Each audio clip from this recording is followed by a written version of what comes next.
Welcome to the Transform Your Relationship podcast, where we'll go beyond the typical relationship advice. I'm your host, Manisha Terry, somatic healing practitioner and mentor. Each week, I'll share personal insights, client success stories, and how my holistic trauma-informed approach can help you transform your relationship from the inside out. You'll learn ways to recognize and prioritize your needs, get to the root of what's upsetting you, and courageously ask for what you want so you can confidently co-create the relationship you desire. You'll also hear from guest experts who will be invited to share their unique approaches to transformation, and at the end of each episode, you'll receive one tangible practice you can implement right away to transform your relationship. Let's dive in. Welcome, everybody, to this week's episode of the Transform Your Relationship podcast. I'm Manisha, and I am excited to bring you another guest today. Today, we're going to be joined by my friend and acupuncturist, Geeta Dszouza. She is based in Washington, D.C., and I met her when I lived there, and so I'm super excited to have her on. I invited her on to a podcast about relationships because I really, really believe that our inner state directly impacts how we show up in our relationships. And as a huge fan and consumer of acupuncture, I've really seen how it supported me and my nervous system and my emotional well-being, which of course impacts all of our interactions. So I thought this would be a really interesting angle to explore in the context of our relationship. So welcome, Geeta. I'm so happy to have you here. I would love if you would just take a moment to introduce yourself and tell everybody who you are, what you do, and all of the good things, and then we'll dive in. All right. Thank you for having me, Manisha. It's my pleasure to be on here. Briefly, let's see. I am an acupuncturist, so I run a little clinic in downtown DC. It's called Little Dragon Wellness. And we are an interdisciplinary clinic. We serve all sorts of people who are seeking to cultivate health in their lives. So anything from pain management, internal medicine issues, fertility, mental health issues. But my particular specialty and area where I love to work most is with women, working closely with women who are really dedicated to being on a path of personal and healing growth, because I believe that your health journey is synonymous with your personal growth journey. So if you really want to change your trajectory, you have to do both simultaneously.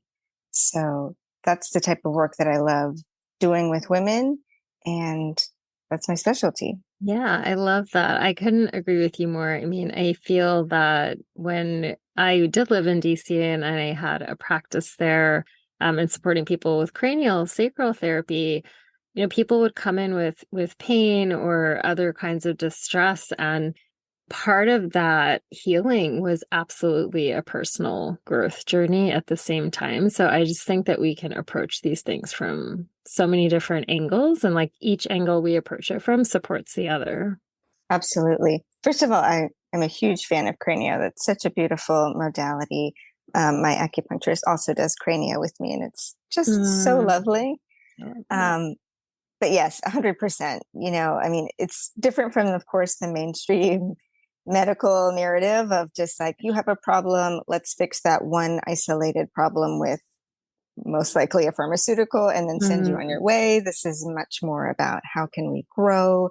How do we get in our own way? How can we live more conscious lives? That's what I love to do.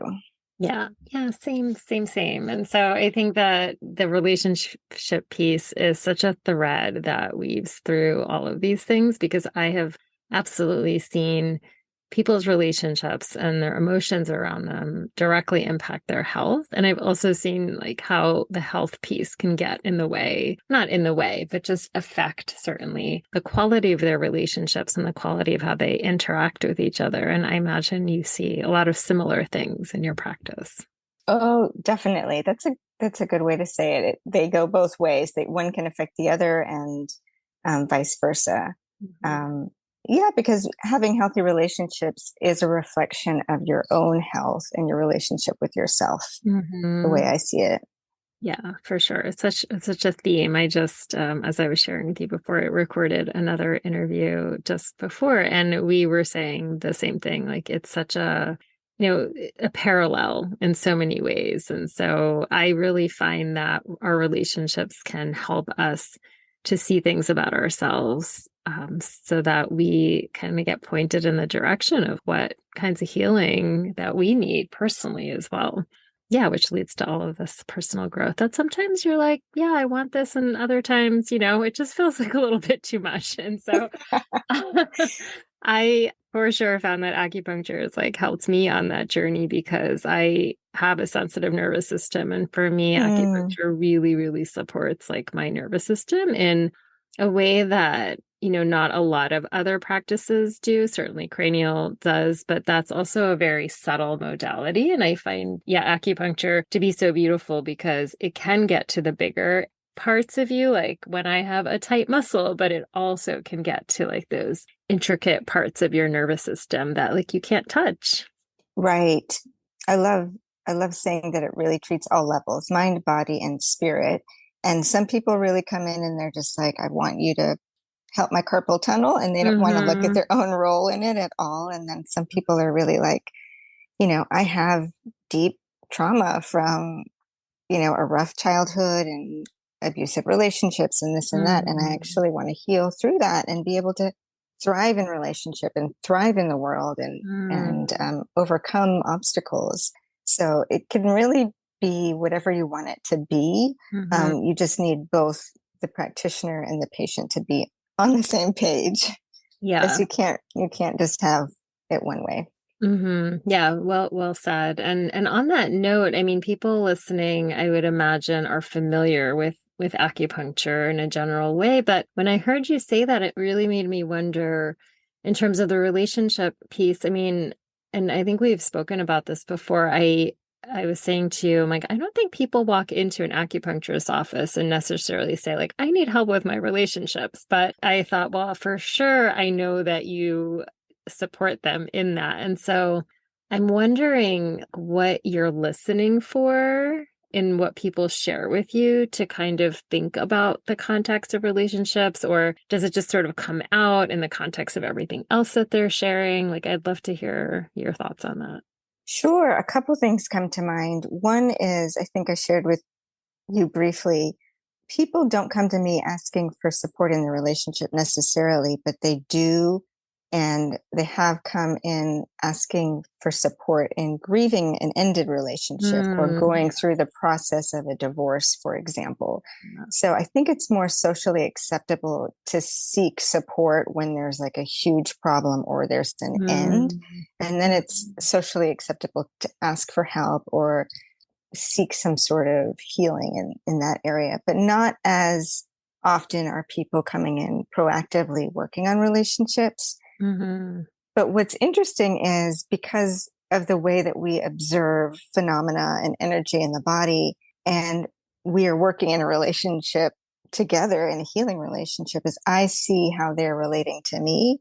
And that's part of the diagnosis that I'm mm, noticing when they come in. They might be really blocked and guarded and cold and tight, or they might be like no boundaries and they're just talking about everything right mm, away and not stopping. Or it could be something like, if I can sense that there's a lot of blame of other people. All of these different mm, sorts of patterns that I notice just observing them, either in their body or with their speaking, help me understand how the energy is flowing in Chinese medicine, and helps inform how different elements in their body are functioning. So if that makes sense, it gives me clues onto, what's working well, what is maybe not in harmony in terms of their body and harmony. mhm, mhm.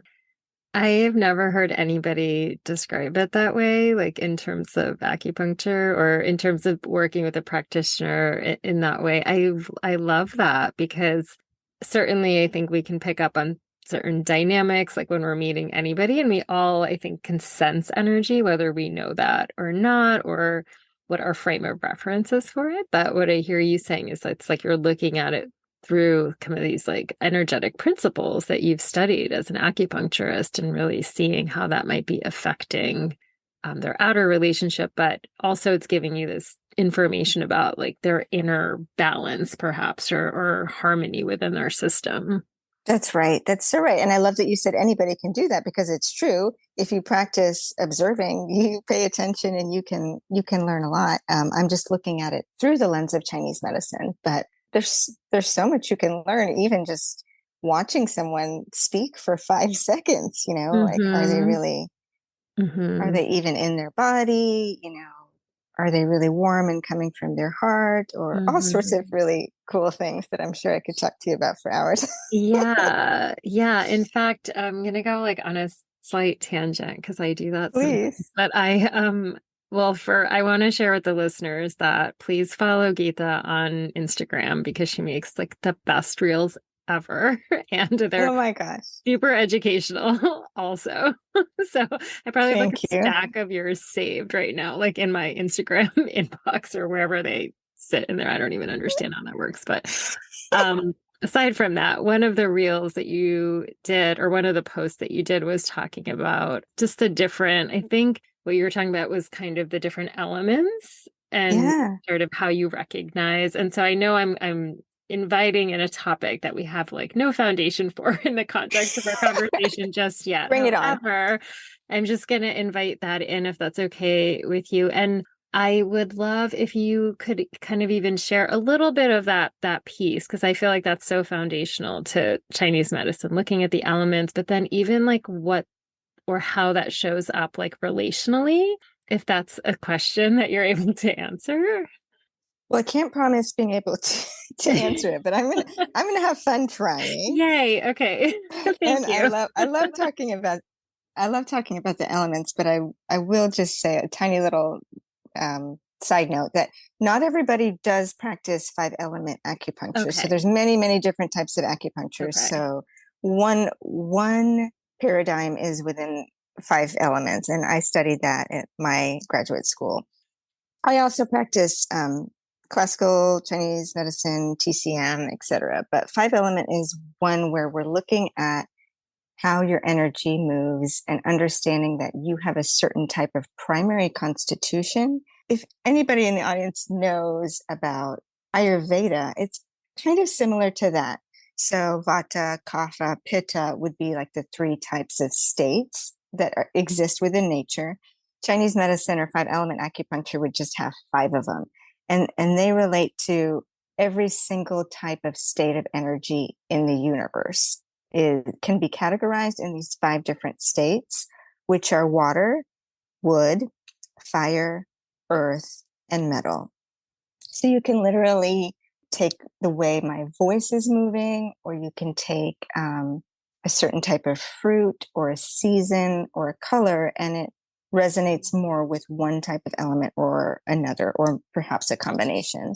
And so by understanding what your main primary element is, it's a phenomenal tool for self-insight and also for healing.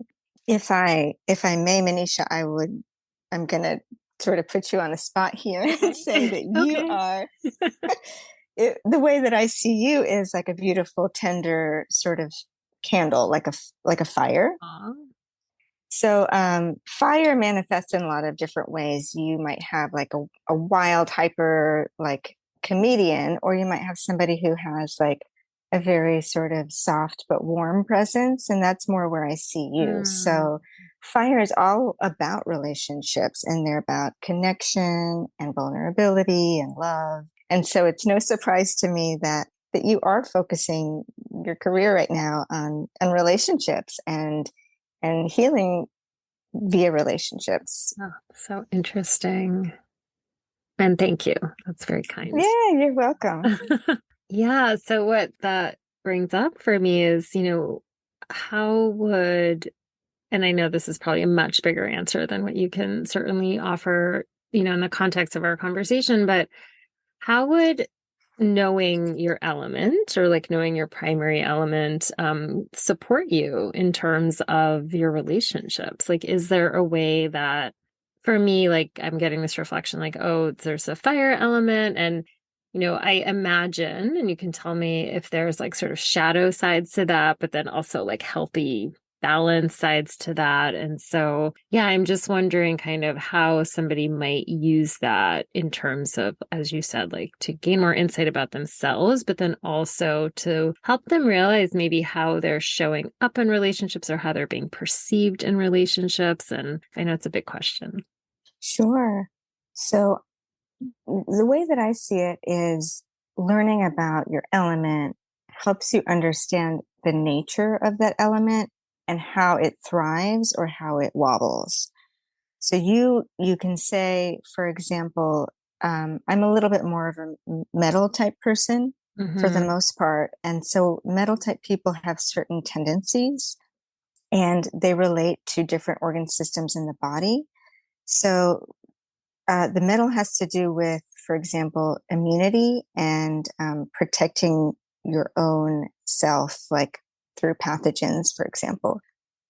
But the sort of shadow side of that can be we can be very guarded, um, Mm-hmm. and or we can be really oversensitive. It can go either way. Okay. I can be very oversensitive because I feel everything when I feel like my skin is very thin, Mm-hmm. metaphorically, but I Mm-hmm. can also lock up and get really tight and guarded at the same Mm-hmm. time. So it it gives us information about our own tendencies. And as a practitioner, somebody who's treating me can say, oh, you're a little bit this way or a little bit the other way in your metal state of harmony. And how can we help support you towards a balanced state of metal? Mm-hmm. Mm-hmm. Does that make sense? It does, yeah. And I love this aspect of acupuncture because in the context of knowing ourselves, but also in our relationships or how we might present, because I think sometimes we, maybe as a society just have this tendency to like want to understand and want to know and want to like change things always from this outer expression. And while certainly being expressive and is important, and like I talk about understanding your needs and being able to express them, and like all of those things are important, I also think it's so fascinating and helpful to know that when there's like an inner imbalance in our energetic system, if that is treated, then the way we present and even the way we perceive, it sounds like, can start to shift. And so it feels like you're really getting to the root of what is happening versus trying to manipulate it and change it from the outside or the external. That's right. Are you familiar with the phrase like bottom up Mm-hmm. Mm-hmm. therapies? It's sort of like inner out Yes. almost. Yes. Yeah. Yeah, essentially what I am trying to say is that any sort of tendency you have for conflict or problems with your relationship manifest in your body in an energetic way. Mm-hmm. And so often they're related to our constitutional wobbles, or in relationships they're related to our past hurts and patterns that are stuck in the body. So Mm-hmm. we're kind of programmed to run in the same little grooves, right? And they get Absolutely. habituated over time. So Mm-hmm. Mm-hmm. changing those and shifting those is huge. You can do that by yourself, of course, too. Yeah, I think you can, and I have found that it's definitely harder. It is super More of a struggle. challenging,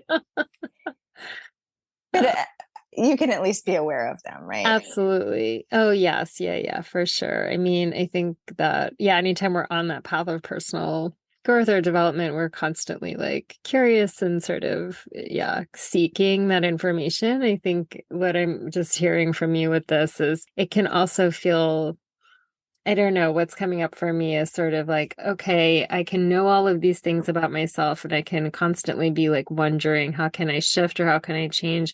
And I can be aided by a modality such as acupuncture and use that to help me kind of balance internally or shift my physiology in some way or energy in some ways, just so that outer expression feels more easeful.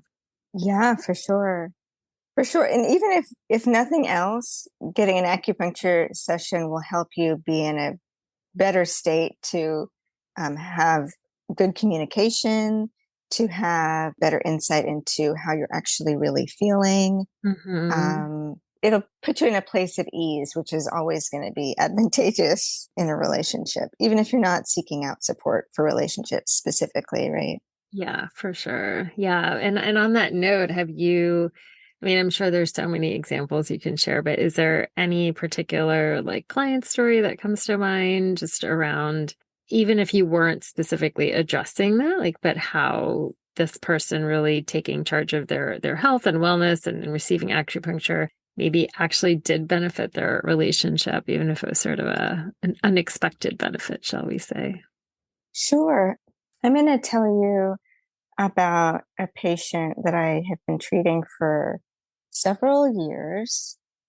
We'll call her Lola. And she presents as very timid and quiet and a little bit shy.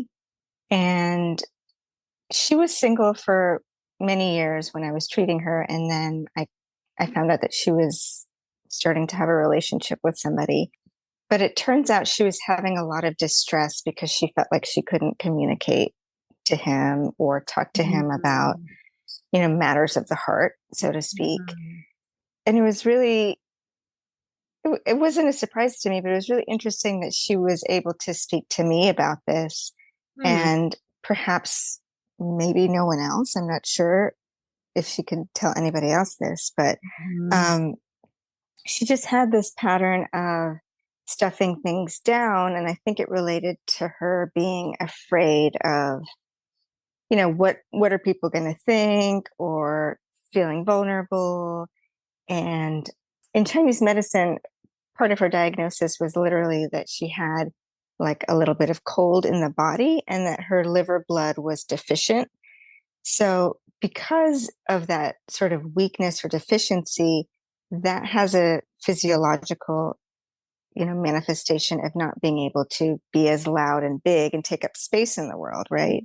So, Mm-hmm. part of what we were working on was to sort of fill her up with chi and blood and warmth so that she had enough wherewithal to be able to take up space and express herself. And over time, you know, I mean, this isn't like some miracle story. It wasn't like I gave her three Right. treatments and all of a Yeah. sudden she was able to do it. But over time, Mm-hmm. she warmed up to being able to speak to her partner about things like this. And I mean, part of it was mental, but a lot of it, I believe, is just a physiological shift in her body and the Mm-hmm. way that she was really practiced in holding everything really tight and internalized. Mm-hmm.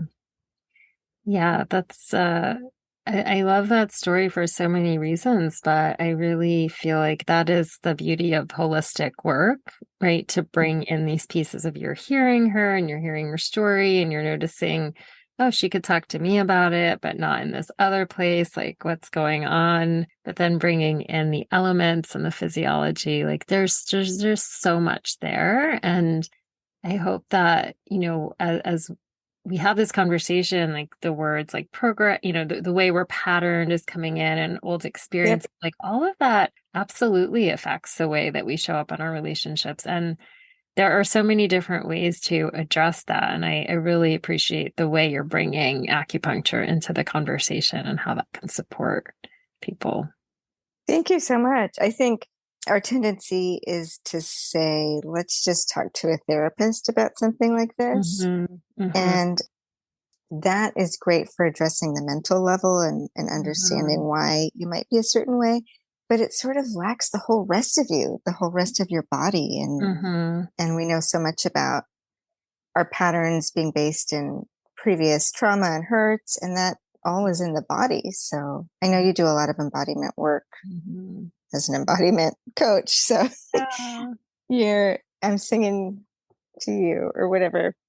What is it? I'm preaching to the choir. Preaching to the choir, yes, you. I preach to the choir, or I'm preaching to other people about like I always say like this is the hill I'm gonna die on. It's all Right. in your body. And then I It's bring other all in your people body. who want to talk about the same thing. Like that's the beauty of hosting a podcast, right? I get to do that. Yes. And we're on the same page.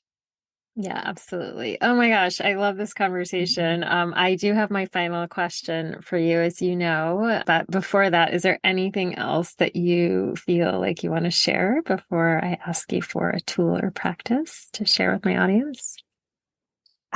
I guess I kind of do want to promote acupuncture in general, but also just to say, every acupuncturist is going to be a little bit different. So this is Mm-hmm. kind of what I'm interested in. It's important that you find somebody who is willing to work with where you are and meet you where you are. Mm-hmm. Um, so not every acupuncturist goes to this type of a space, but nonetheless, acupuncture can be so beneficial for treating all sorts of conditions, medically speaking, and therapeutically Mm-hmm. speaking as well. So please consider it as an option for healing work.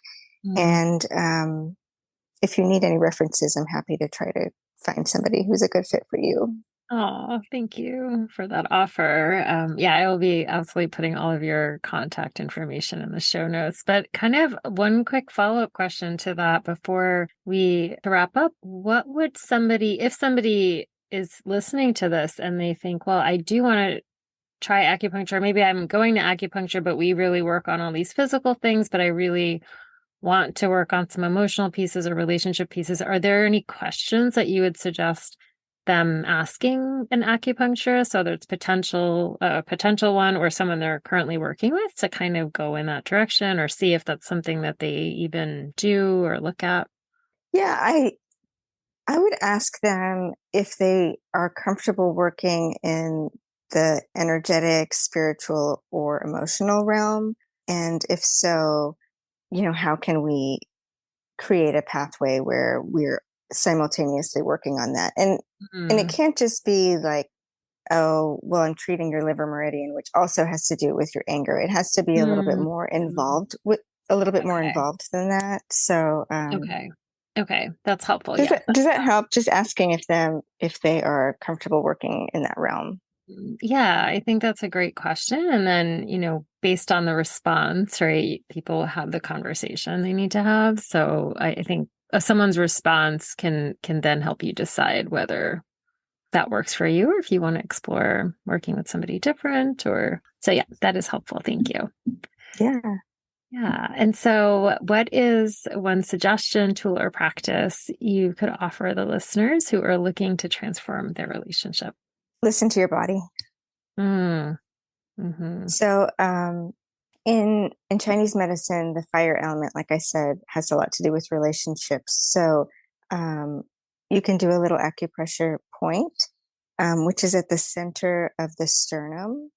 And Mm, if you kind of, you don't have to find the exact point. It's more about a generalized area. You can just hold your hand over your kind of your heart, but in the center, okay. and just slow down and let your heart soften and just come from this place in relationships.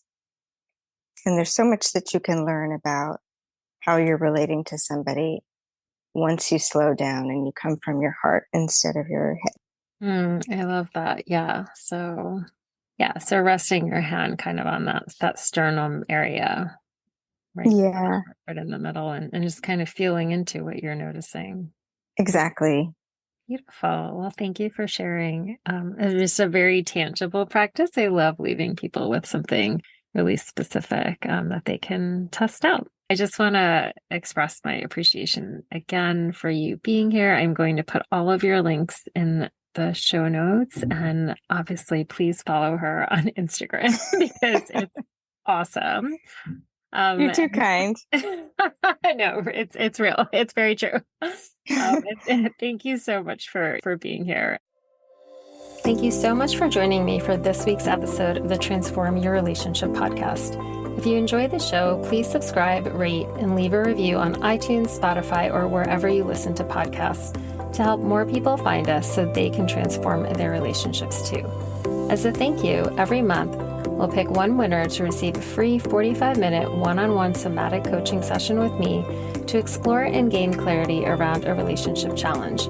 And if you know somebody who could benefit from listening to the show, then please do share and help me reach more highly sensitive women who want to experience richer, more connected relationships.